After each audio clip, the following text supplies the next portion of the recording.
In every story you've ever heard, the action took place somewhere, and that place is called the setting.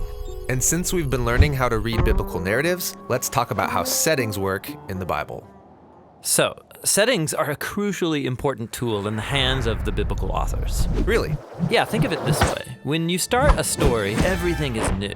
The plot and the characters are a mystery until things unfold. Yeah, we have no idea what to expect. Except, authors can use the setting of a story to prepare you for what's coming. How so? Well, let's say a story begins in a courtroom. What do you think is going to happen? I expect a story about crime and justice. Yeah, or how about the setting of a dark, old, rundown house? Oh, something scary is about to happen. Exactly. So settings evoke memories and emotions because of other stories you know that happened in similar places. The authors know this, and they can use settings to generate expectations about what could happen in this story. And a good author will get creative with settings, and he'll mess with your expectations in order to make a point. This happens in the Bible? All over the place. For example, think about the setting Egypt in the Bible. Yeah, big Middle Eastern empire on the Nile. Sure.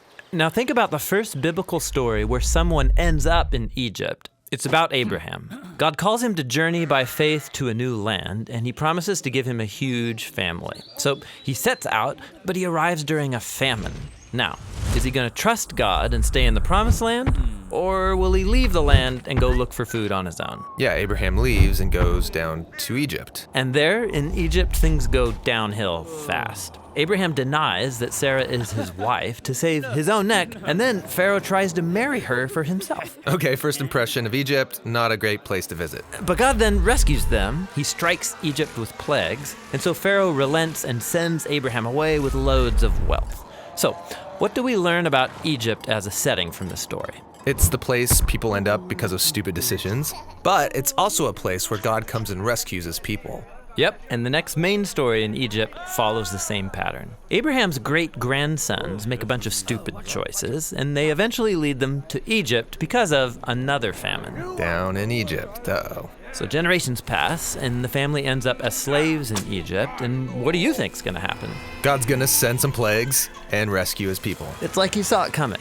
After the Israelites get back to the Promised Land, God tells them to never go back to Egypt for any reason. It's the place of trouble and oppression. So when future biblical characters go to Egypt, I'm supposed to cringe. Right. Like Solomon, at the peak of his wealth and power, he married the king of Egypt's daughter, and then he started sending Israelites there to import Egyptian stallions.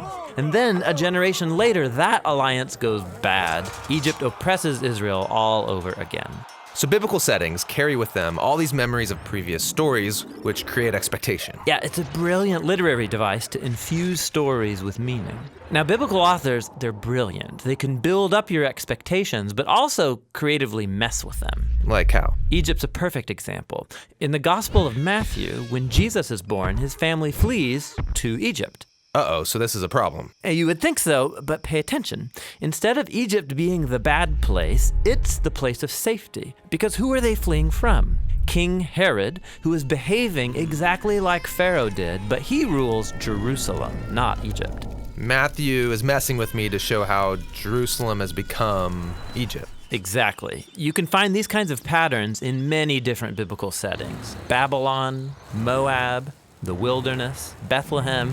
The list goes on. Which is a big list. And it gets bigger, because sometimes the setting isn't just a place on a map. It's a type of situation, but they work the same way that settings do. For example, when people move toward the east, expect trouble. Adam and Eve were banished to the east, and then Cain wanders to the east. People move to the east to build Babylon. And all of these narratives are designed to point forward to when the Israelites as a people will be exiled to the east in Babylon. Ah, nice. Which leads to one more type of setting in biblical narrative, and that's time, or how long events take. Like, time periods of 40 are often associated with stories where people's faithfulness is tested. Noah in the boat for 40 days and 40 nights. Then he gets off and gets totally drunk.